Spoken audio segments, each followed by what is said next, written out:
24 states suing the Trump administration, claiming his new global tariffs exceed presidential authority.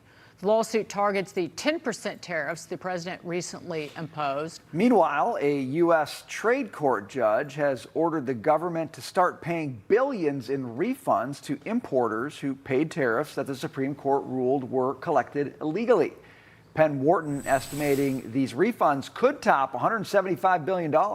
Joining us now live on set, Barron's Investor Circle newsletter editor, Josh Schafer. Hey, Josh, saw you earlier. Great to see you. Great to be back. What do you make of these two?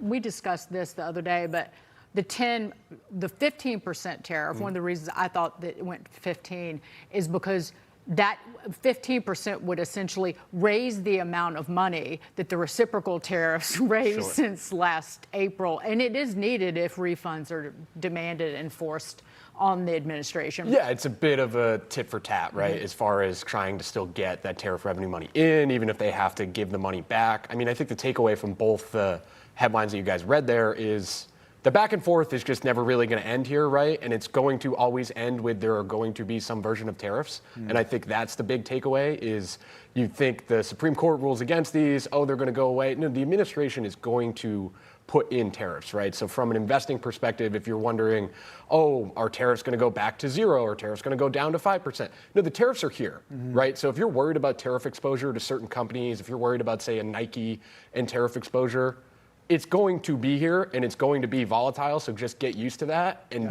if that makes you uncomfortable from an investment perspective, don't be in names that have a lot of tariff exposure. You know, they talk about this tariff refund process. Most people will say to you, it's going to be very messy. It's going to take a long time. They're going to fight it in courts.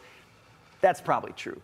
Do you think it's going to make that big of a difference, though, for businesses who are making plans or for investors who are trying to figure out where to put their money in the market? I don't think so. So if you look at it, could go to large corporations, right? Examples would be maybe Costco, FedEx. So big corporations could be getting some of these refunds.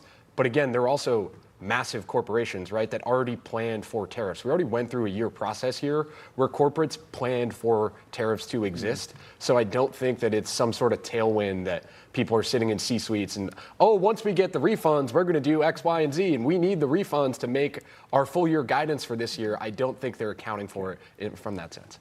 But the reason that they are demanding refunds, though, is directly related to them being publicly traded because they have to act in the fiduciary duty of their shareholders. And so if they don't demand the money back, they get sued. They get their butts sued. Yeah, exactly. Wait, you've got to take this one. Oh, boy. Okay, here we go. So you got the state of Mississippi, okay, and you know the NIL stuff where athletes can get paid who are college athletes and they can make a lot of money, millions. Okay, so Mississippi says we want to not tax athletes for the money they make through NIL. Now, well, I'll ask you, what do you think about the fact that those athletes aren't going to have to pay taxes on their income when, I don't know, maybe the plumber who keeps the toilet running in the locker room they use has to pay taxes on his income? If I'm paying taxes on my income, I want everyone to pay taxes on their income, right? I think it's sort of how I would look at it. But so I used to cover college sports, actually. I covered Syracuse and the University of Wisconsin kind of during the start of the NIL era. Yeah. This is the best recruiting tactic I've ever seen by a state government, right? Think about the recruiting that's going to go in to Mississippi State and Ole Miss if these kids don't have to pay taxes on their NIL money. I would argue, Brian, you don't like this, you're going to see more of it. The state of Louisiana, you think how involved that governor was in the head coaching search for Lane Kiffin? I'd be trying to push that bill in Louisiana too, right? Because some kid's going to go to Ole Miss instead of LSU. So I think it's going to become a trend, specifically probably in the South, where they care a little bit more. But Dagan, is it just, Dagan? Is it right?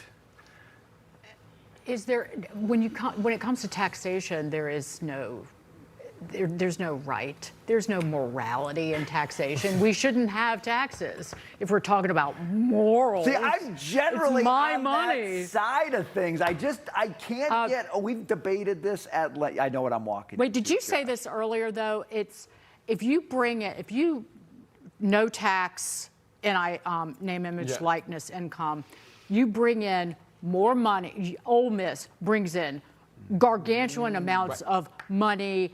In merch, in putting butts in the seats, you will be able to hire more people You said that earlier. Yeah, you'll be able certainly to could. hire You more certainly people, could, so right? it's a job creation. You Lower could argue taxes. that. Again, You get a this bunch is of good players. Your team's really good. Your ticket prices can go up, right? You're going to have to down. make more hot dogs at the stadium, sell more beer.